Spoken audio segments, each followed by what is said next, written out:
I definitely didn't know I wanted to become an MD. I would go so far as to say as there's been so many occasions in my career where I felt completely lost in terms of where I end up and where I go. And I think every time I stepped into one of those roles, I thought to myself, this is fun, I'm enjoying it. I couldn't see myself doing this for another 30 years. And so there were definitely so many opportunities and times where I was enjoying the work I was doing, but I was worrying about what it all meant or where it all went. I think the crucial thing is that a fear of failure does push you to succeed as much as possible. You have that fear within you. You do everything you can to not fail. You take that extra step, you do that extra check, whatever it might be. Do you like failure? That is a good question. I'm going to be honest, I am terrified of failure. I really am. I hate the idea of failing. I love the idea of succeeding. But the critical thing here is, even if you do have that real fear of failure, you've got to... Hello and welcome to the Courageous Leaders podcast. On today's show, we have the fantastic Patrick Jeffery. Patrick is the Managing Director of Contagious and sits on the executive team of Lions Division, which includes Cannes Lions, Walk, Contagious and Acuity Pricing. Let's get started. Patrick, welcome to the show. Thank you so much for being here. Well, thank you for inviting me. I'm a big fan of the podcast, so it's an honour to be on it finally. Oh, thank you. That's kind of you to say. So as you know, we go in with a big question to start with. Are you ready? I'm ready. Let's do this. What has been a courageous moment for you? I think I actually want to use an example that's really fresh in my mind and really recent that happened within the past 9 months. And that's becoming the leader of a business that I had been at for over a decade, and that's been a really, really interesting process for me. I feel like it's almost been a journey of self-discovery as much as anything else.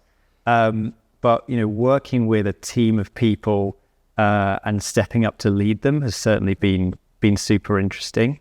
And I've also had a fresh realization that it's very easy to feel like you've got the answers when you're not leading a business. That idea of being an armchair pundit. It was so easy for me a year ago to be like, we should definitely do this or invest all our money in that, like the growth's over there.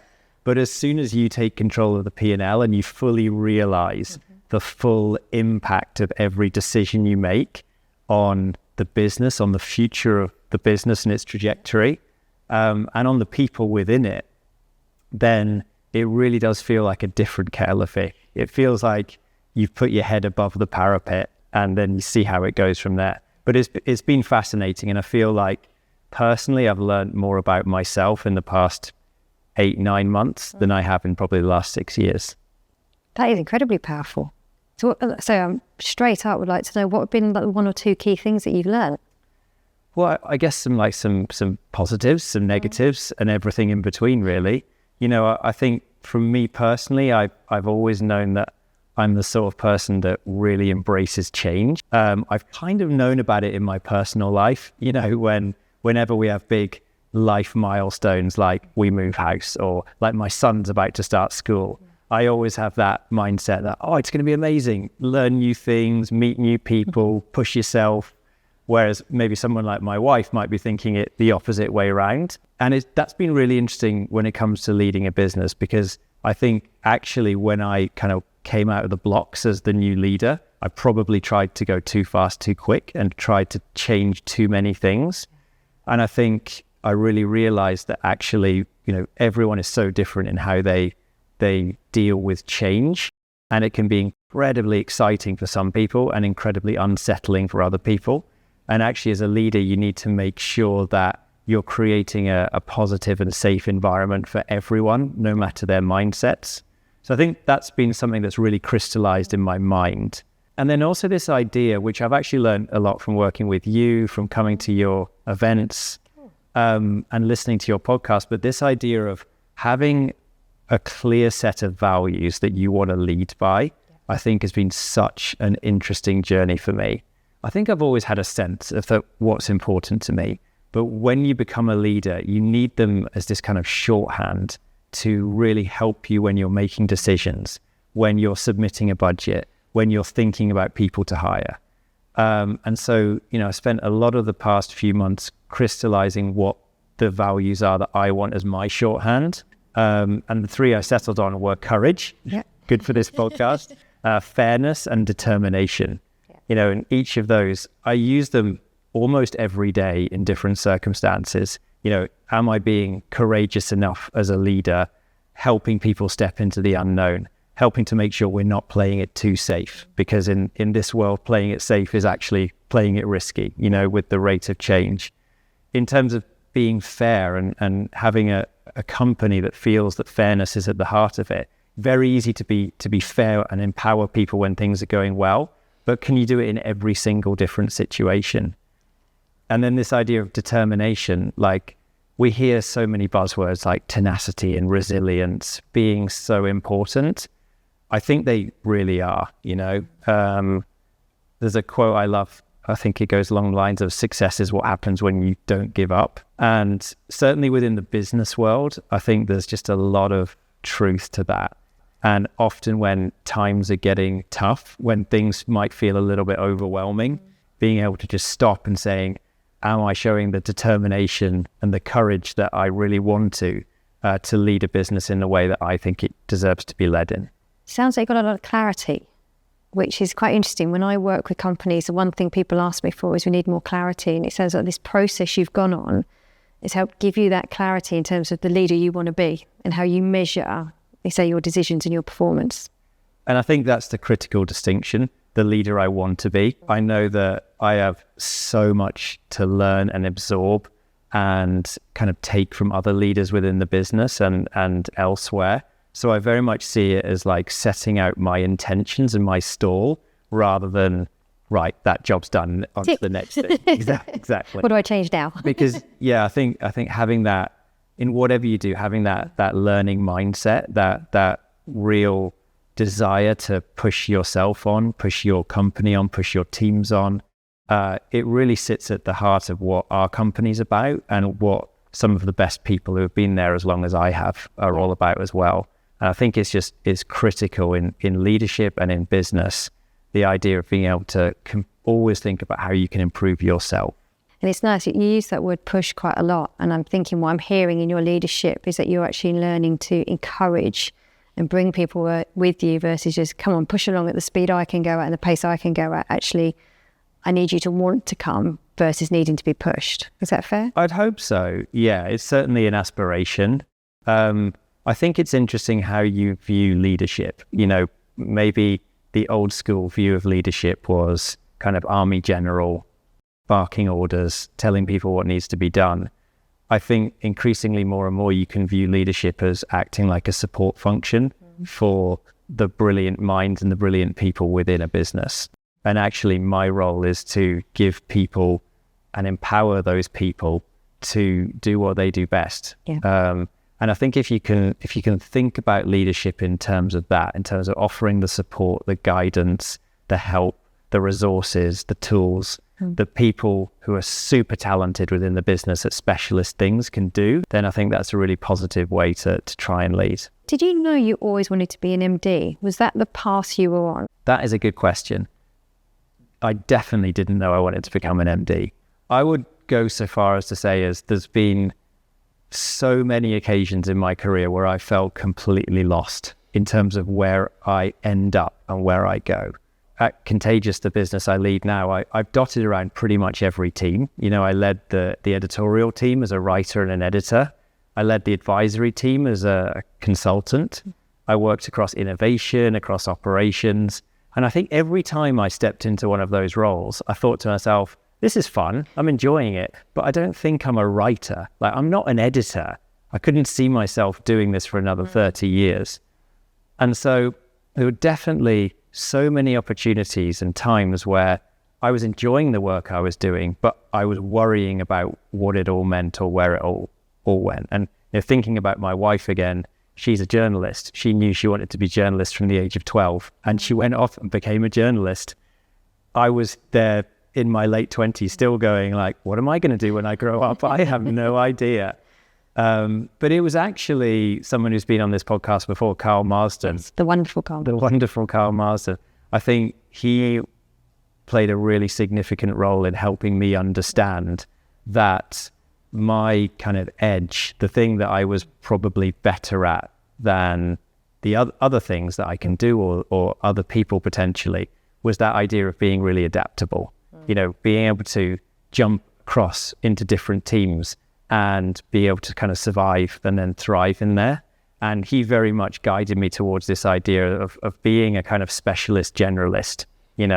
I may not be the world's best writer or the world's best consultant, but actually my particular edge is in dipping into a number of different things, wearing loads of different hats, like spinning loads of different plates, whatever analogy you want to use.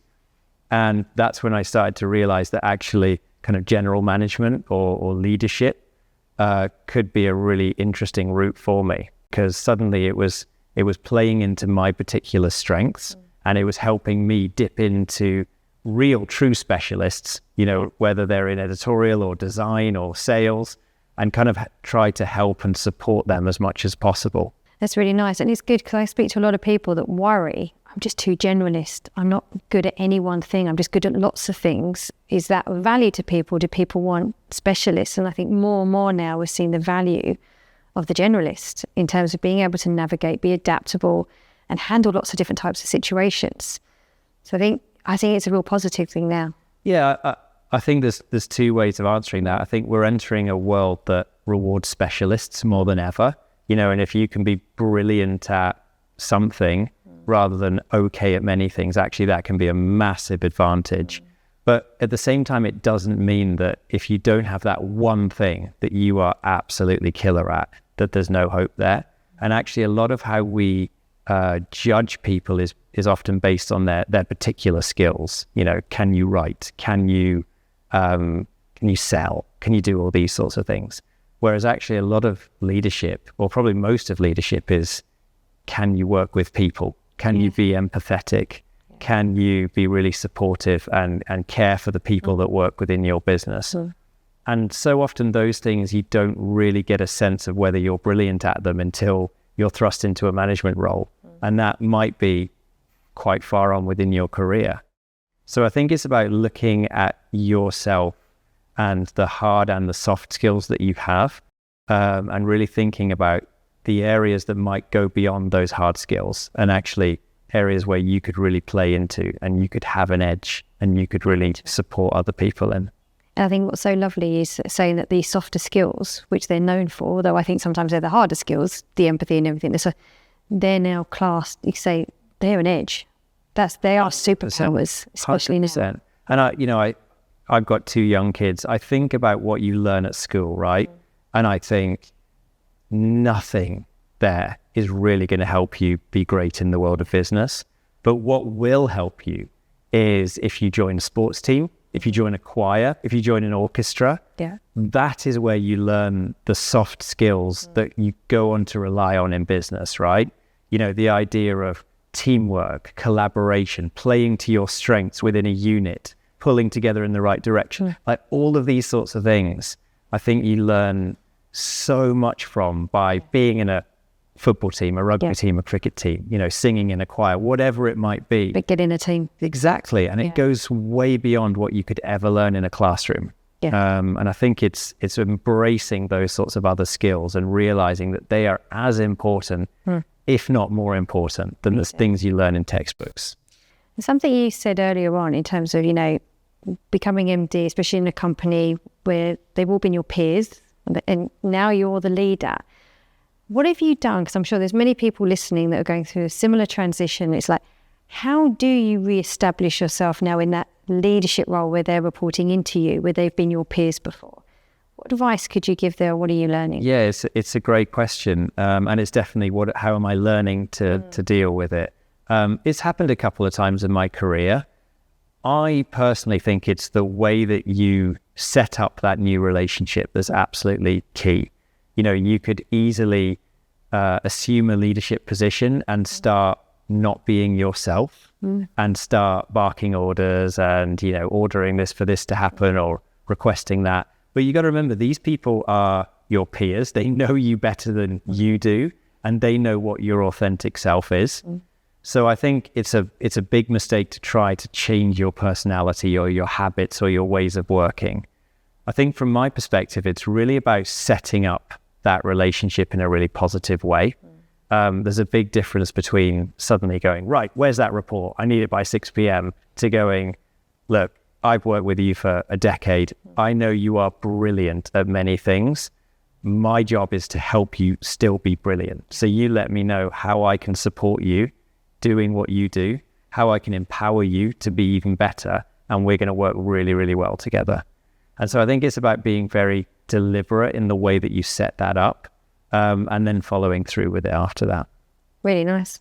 Such a lovely approach rather than just trying to make your mark and stamp your feet, I'm now the boss. Well, it's just inauthentic, isn't it? And that's such a buzzword, authenticity, but people who know you know the real you, and you can't try and create this mask around it. You just need to work within the situation and support them to do what they're great at. Yeah.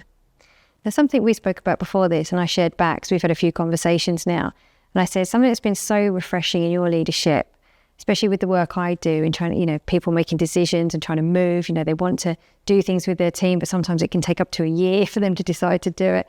Something that's been so refreshing working with you is you are very decisive. Is that something you've always had, or is that something that's developed? Well, if I'm honest, I had no idea that I was decisive until you said so. So it's nice and interesting to hear your perspective there. It's certainly not something I've been massively aware of, but I think something I have been aware of is when you step into a leadership role and you're kind of, working with many different people in different disciplines, you do have to make a lot of decisions in any given day. But I think you need to consider the type of decision and think really carefully about that. By which I mean, as a leader, there are probably less than 10 key decisions that you'll make in a year that really dictate the success of your year.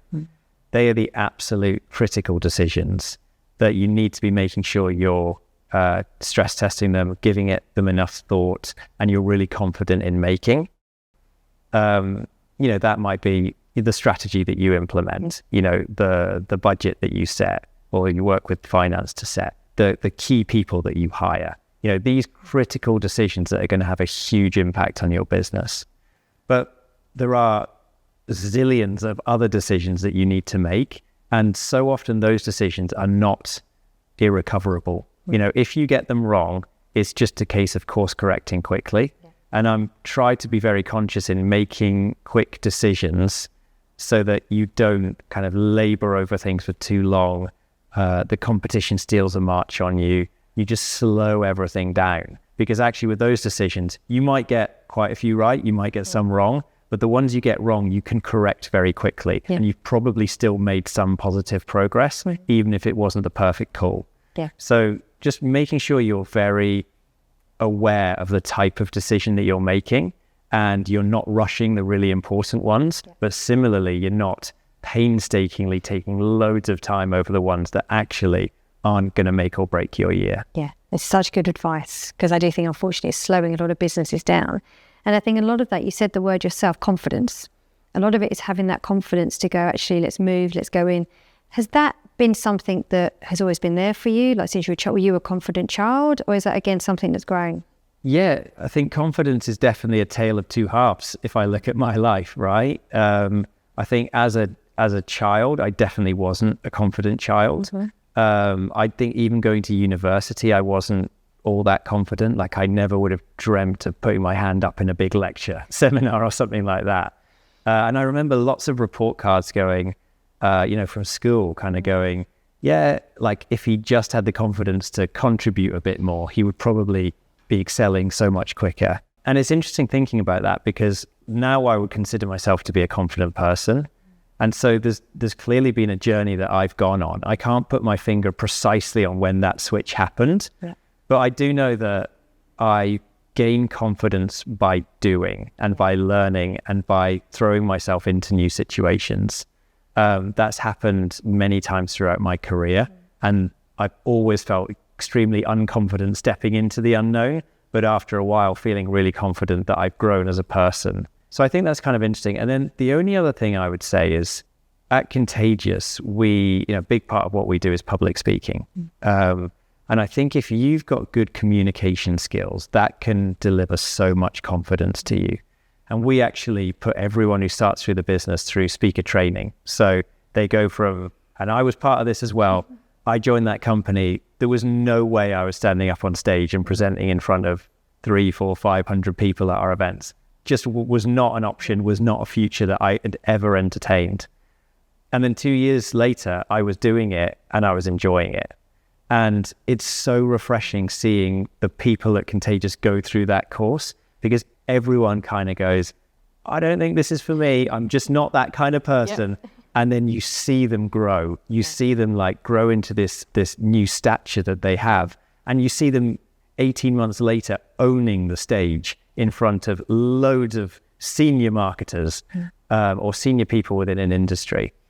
And I think I just really encourage people who might struggle with confidence a little bit to think about how they can hone and tune their communication skills, because it's just such an essential part of being successful in business, of being a leader. Yeah. And there's so much that I think it can add to your life personally when you've got that confidence to stand up in front of any audience and deliver a compelling pitch or an interesting talk or, you know, a keynote or whatever it might be. Or just walk into a room with people you don't know. Exactly. Yeah. I remember it's interesting you saying like wasn't confident as a child, but now more confident. It's exactly the same for me. And I was trying to think about actually when did my confidence change? Because I was incredibly shy. Like people used to come up at me at school and be like, "You're going to speak today?"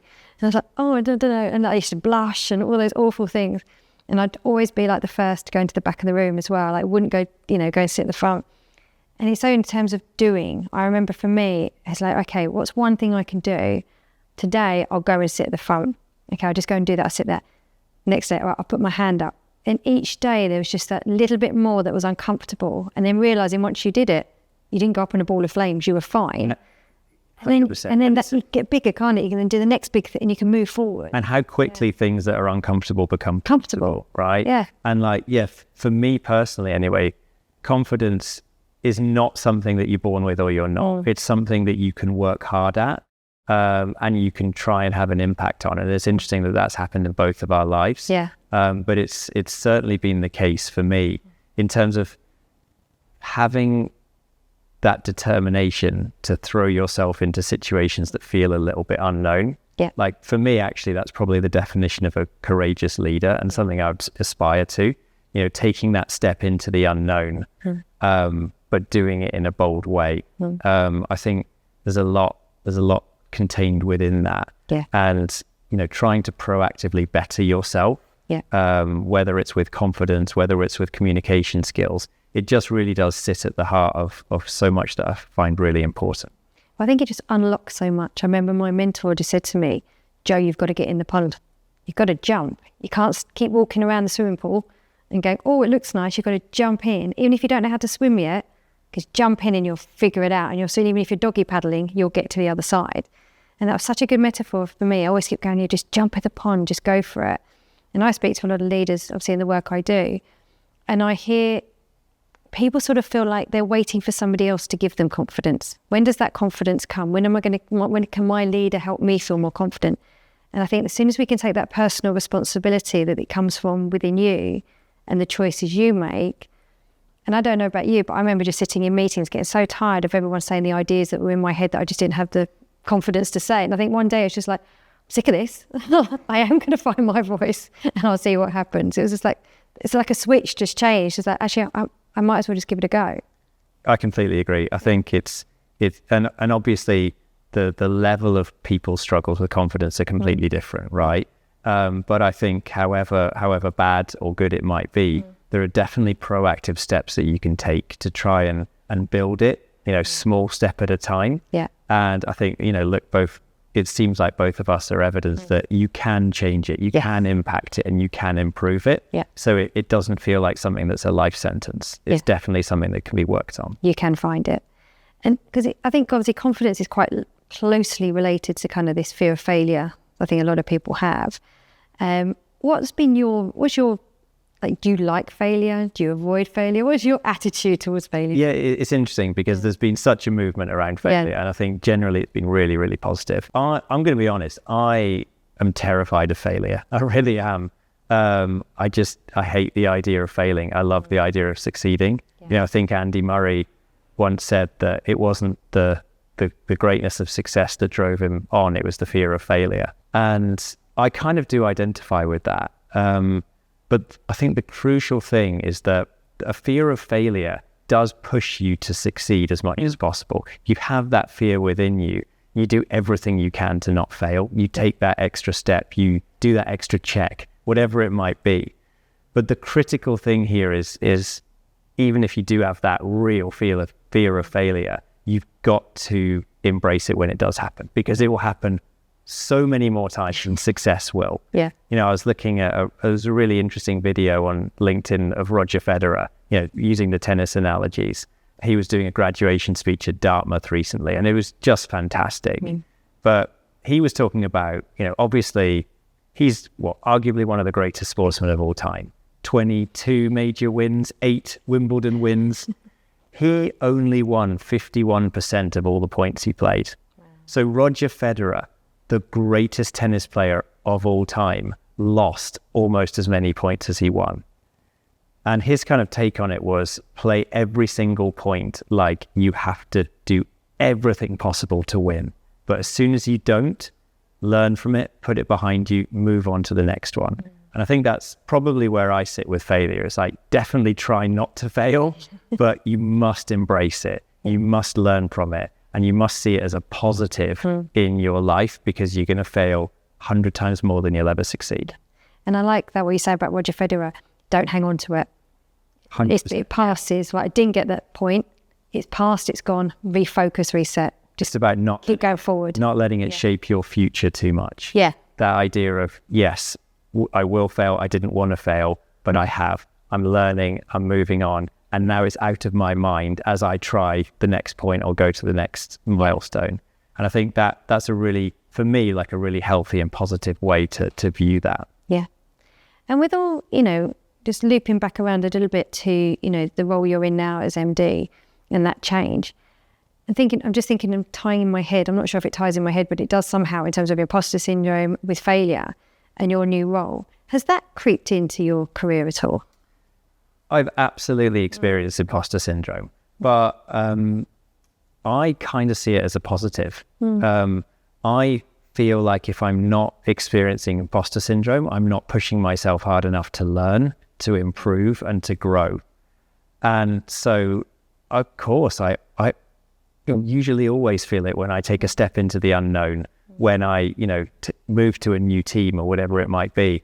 But for me, it's almost, that feeling is almost a privilege, because I can see myself learning and growing quicker than at any other times in my career. Yeah. And I know that almost kind of reticence around being found out or whatever it might be, it really does drive you to kind of motivate you to work hard, to close that gap and to improve yourself.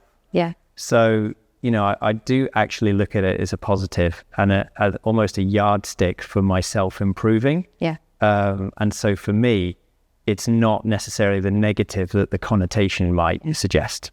And I kind of wish that, rightly or wrongly, that it wasn't called imposter syndrome, but it's most simply, it's the learning and growing syndrome. It's like, I think unfortunately this word imposter's made it feel quite a big thing for people. I agree. It's like the ambition to try new things, you could frame it as. Yeah. And I think whenever you do move in and you have imposter syndrome, I think just the importance of remembering it, rather than just focusing on where you're not, don't have that experience or not quite qualified enough, but instead thinking about where you do add loads of value. Whenever you move into a new team or take that step into the unknown, the fact and the way of going into the unknown means you're going into a team where it's not that clear for you, but you're coming from a team or you're coming from a role where there are loads of interesting skills that team won't have. Yeah. So just really thinking about how you can focus on what you bring, even if you fall short in some areas that everyone else on that team find really easy. Yeah. And it just made me think, because going into the unknown, I always know whenever I get the emotions inside of nervousness or overwhelm, it is when it's uncertain or when it's the unknown. And I think it's such a key to be able to just be with that emotion, just know it's there, but not let it stop you, and just go, actually, if I just keep moving forward, even though it's there, that emotion each time gets a little bit easier to handle. Yeah, that idea of being comfortable with what it feels like. 'Cause it doesn't feel great. Yeah. It's a bit nerve-wracking. I mean, if you think about the business world right now, you think about what it was like 20 years ago, and you think about what it'll be like in 20 years' time. Most of the jobs within my company didn't exist 20 years ago. Yeah. And so many of the jobs that we all have now won't exist in 20 years' time. So that idea of pushing yourself to get comfortable with the uncomfortable, to really make yourself have that learning mindset, where you can be more adaptable and you can move into new areas. Yeah. I think it's only going to become more important as the world starts to change around us more quickly than it ever has done before. And I think it's so important that we start helping children build these skills at quite an early age, versus I think we're leaving it too late to build these skills up in terms of how to live as a human being in today's world. I couldn't agree more. Yeah.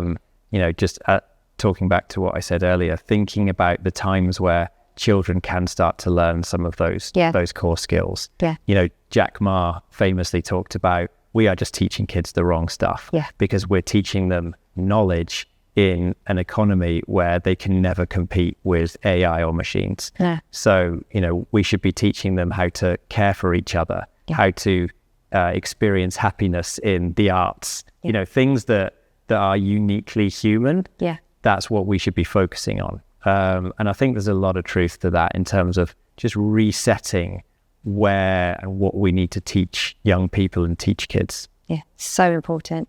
And on that note, thinking about children, I'd love to know, with all the experience you've got, all your journey of, being quite lost in where you're going to finding your MD role now, and actually the exciting future and what you're doing with Contagious now is so exciting to follow and see what happens. What advice would you have passed on to your younger self? It's one phrase, and it's, don't worry about what might happen to you, worry about how you'll react to it. I heard that on a podcast recently, and I think it's so interesting. So much of the time we think about the what ifs. What if this happens at work? What if this might happen to me? What if my health goes like this? And actually, so much of what you can control is how you respond to things. Life is going to throw everyone lemons in different ways. And it's really about thinking, what's my reaction? What's my proactive, considered reaction to whatever might happen to me? Because that's what you can control. Yeah. And so really focusing on the things that are controllable and the things that you can have an impact on in life, rather than worry about the stuff that you can't, I would say is an interesting learning for anyone who's kind of young and starting out. Really nice. And how much energy you will save by focusing on what you can actually control versus what you can't. Exactly. I can't remember the stat exactly, but something like 80% of everything you worry about will never happen. Anyway. So just think what we could do with that 80% would be amazing. Exactly. And I mean, look, I say that, I still worry about what ifs all the time. Yeah. But that idea of really focusing in on the reaction and your reaction to things rather than what may or may not. Yeah. And trusting that you'll be okay, trusting that you'll figure it out, or there'll be someone you can ask to help, versus you say just whine about what you don't know what's going to happen. Yeah. Thank you so much. Before we close, I'd love to know, is there anything we've missed, anything that you'd really like to share? I don't think so. I think we've covered. We got it all in. So I'd like to say thank you to you and for everything that you do. You've helped me so much over the past few months as I step into a leadership role. And I think from everyone who listens to this podcast, thank you for helping us become better leaders. Thank you very much. That means a hell of a lot. So thank you.